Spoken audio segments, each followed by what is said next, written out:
Buongiorno e bentornati con l'informazione in diretta di Telefriuli con il nostro TG delle 12:30 che apriamo con il direttore del Dipartimento di Anestesia e Rianimazione dell'ospedale di Udine che si è vaccinato, che si vaccinerà nelle prossime ore. A dichiararlo è lo stesso anestesista, il dottor Amato De Monte, che in una nota ufficiale ha rivolto parole molto dure contro la legge che impone l'obbligo vaccinale alla categoria degli operatori sanitari. Non solo, il neodirigente della Sores ha anche annunciato azioni legali contro la campagna diffamatoria scattata negli ultimi 30 giorni contro la sua persona, poco dopo aver accettato il nuovo incarico nella sede di Palmanova. Vista che l'intensa campagna diffamatoria, denigratoria e strumentale messa in atto nei miei confronti non accenna a placarsi, ha detto De Monte, pur trattandosi di dati sensibili, reputo opportuno verificare e comunicare di essermi sottoposto al trattamento con idoneo vaccino da me valutato meno rischioso per le mie attuali condizioni di salute. Somministrazione tra l'altro che era stata prenotata dallo scorso aprile. Contestualmente, prosegue De Monte, denuncio l'arroganza e la violenza di una legge discriminatoria e ricattatoria per tutti gli operatori sanitari ai quali impone un trattamento medico obbligatorio senza che vi sia alcun supporto scientifico che ne giustifichi il beneficio. Queste le parole di De Monte.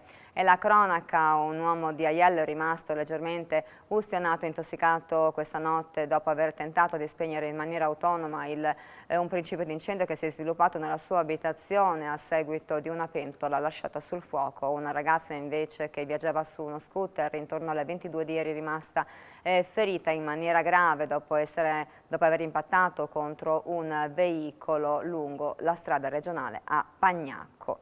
E i volontari di Terzo di Aquileia sono intervenuti questa mattina insieme al sindaco, alla protezione civile, ai vigili del fuoco per uno sversamento di carburante nel fiume Terzo e poi un incidente intorno alle 9:45 a Lignano. È intervenuta la polizia locale in questo caso. Il conducente di una Nissan per cause di accertamento ha invaso prima la corsia della pista ciclabile andando a urtare 2 ciclisti, ne ha urtati poi altri 2 per finire poi contro un terzo mezzo in sosta, divelti anche pali e segnaletti che ha danneggiato un albero, diversi feriti. E poi un furto nella notte a Manzano, sono stati rubati in un'abitazione monili in oro, denaro contante in corso di quantificazione da parte dei carabinieri, è sparito anche un cagnolino. E il traffico ferroviario sulla linea Venezia-Trieste da ieri si era rallentato sul tratto delle stazioni di Quarto d'Altino e Meola a causa della fuga di una decina di tori da un'azienda agricola di Roncade situata nelle vicinanze della ferrovia. La fuga risale al pomeriggio di ieri, vedi impegnati carabinieri, vigili del fuoco, protezione civile e servizio veterinario. Alcuni animali sono stati recuperati, per altri sembra si sia reso necessario l'abbattimento, l'appello, tuttavia mancano ancora alcuni capi e le misure precauzionali adottate sono ancora in corso. E la polizia locale dell'Uti, delle Valli e Dolomiti Friulane è un'arma in più adesso per la lotta contro i furbetti della strada. È attivo un innovativo servizio di videosorveglianza che prevede occhi sui comuni dell'Unione Territoriale, realizzato anche con fondi della Regione sul fronte della sicurezza. Daniele Vichelus.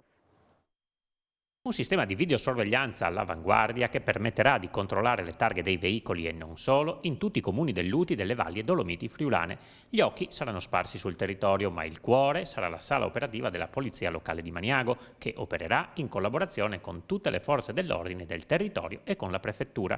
Questi sistemi di varchi e lettura targhe si è ritenuto di installarli nelle principali vie di accesso del territorio dell'Uti.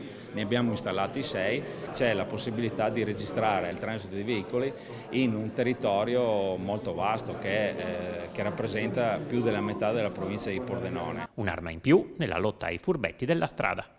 È un progetto molto importante che abbiamo potuto realizzare grazie ai contributi della Regione che da sempre crede negli investimenti legati alla sicurezza. Questo è il completamento di questo progetto, è la prima parte di un progetto più complessivo.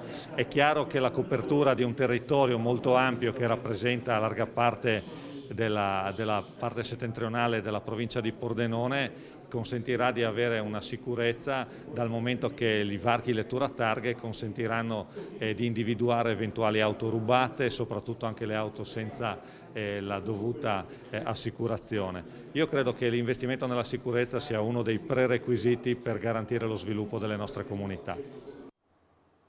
E ancora rintracci nella zona di Trieste, Basovizza, Trebiciano, altezza BVH, questa mattina 3 gruppi di migranti per un totale di 72 persone, anche gruppi familiari di nazionalità afghana, pakistana e bengalese sono stati rintracciati e sono in corso le operazioni di fotosegnalamento da parte della Polizia di Stato.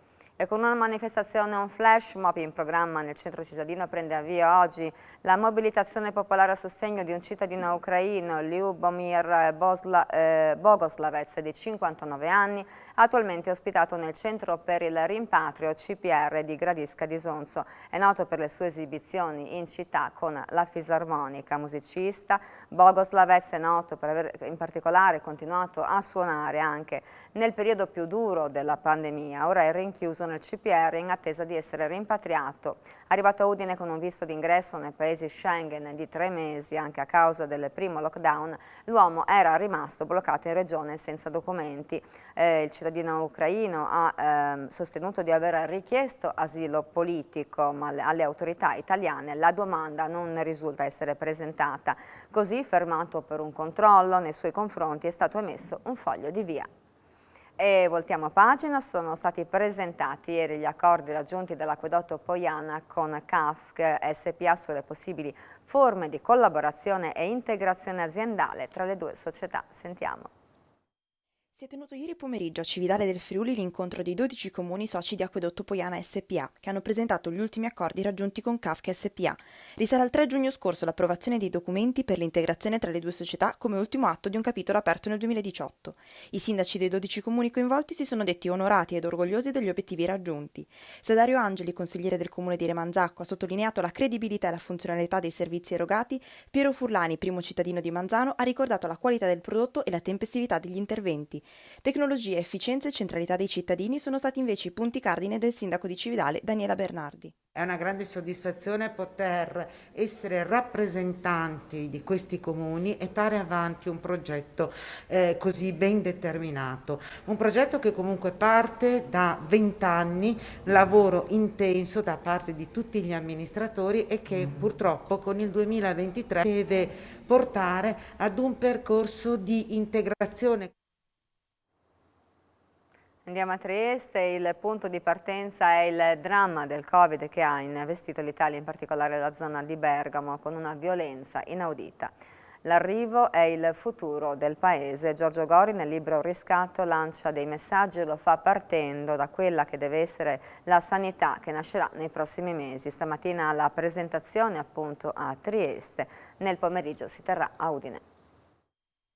Il punto di partenza è il dramma del Covid che ha investito l'Italia e in particolare la zona di Bergamo con una violenza inaudita. L'arrivo è il futuro del paese. Giorgio Gori nel libro Riscatto lancia dei messaggi e lo fa partendo da quella che deve essere la sanità che nascerà nei prossimi mesi. Il nostro sistema sanitario è un bene preziosissimo sul quale non possiamo lesinare gli investimenti, soprattutto sulla componente territoriale che nella mia regione, in Lombardia e quindi a Bergamo, si è dimostrata sicuramente l'anello debole. Noi abbiamo ottimi ospedali, ma un'epidemia non si combatte negli ospedali, si combatte sul territorio, là dove le persone vivono, intercettando il contagio il prima possibile. Per quanto riguarda le sfide del Partito Democratico, il suo partito, ecco che l'obiettivo deve essere quello di tornare a parlare con le persone. Ha la necessità di riavvicinare a sé fasce di cittadini che negli ultimi anni hanno preso invece altre direzioni.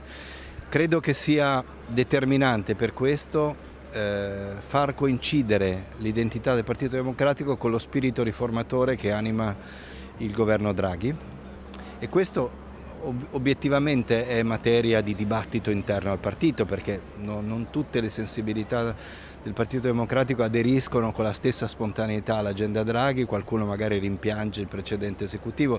Io credo che invece si debba tirare fuori questo spirito di modernizzazione, andando incontro a quelle fasce di cittadini che manifestano difficoltà concrete, materiali, e che forse hanno sentito il PD lontano in questi anni. E lo sport, il basket con l'impresa della UEB Gesteco che ieri sera ha vinto gara 3 contro Fabriano. La partita era su 62-62 quando a un secondo dalla fine Leonardo Battistini ha piazzato un fortunato tiro da 3. Il match è finito 65-62 per i friulani e il palazzetto dello sport è esploso tra la gioia dei giocatori, di coach Pillastrini, di tutto lo staff e del pubblico per l'occasione colorato di giallo e blu grazie alle magliette celebrative della finale playoff consegnate ai tifosi all'ingresso di Palla Gesteco. La partita è stata fin dall'inizio equilibrata e molto combattuta. L'ultimo quarto è stato pazzesco con tutto il palazzetto con il fiato sospeso fino alla tripla decisiva di Battistini. Si torna sul parquet del Palla Gesteco domenica per gara 4.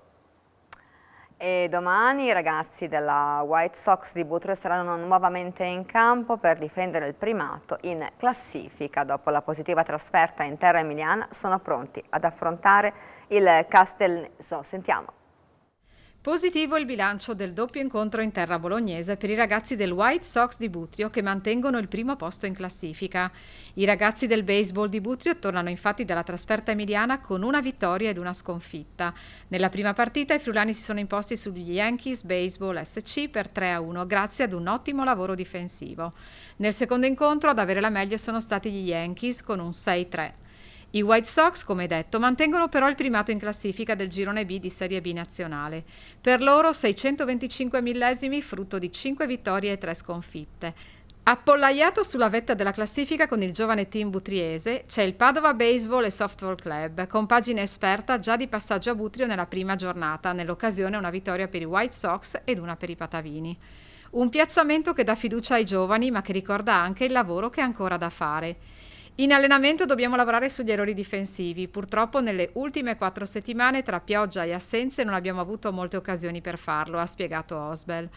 Prossimo appuntamento domenica 20 giugno per il doppio incontro con il BC Castenaso. Ad ospitare le gare sarà il Diamante di Via Cividale a Butrio, Playball alle ore 11 per la prima partita e alle 15 per la seconda. Ed era l'ultima notizia del nostro TG delle 12:30, l'informazione in diretta torna con il TG delle 19. Un buon pomeriggio a tutti.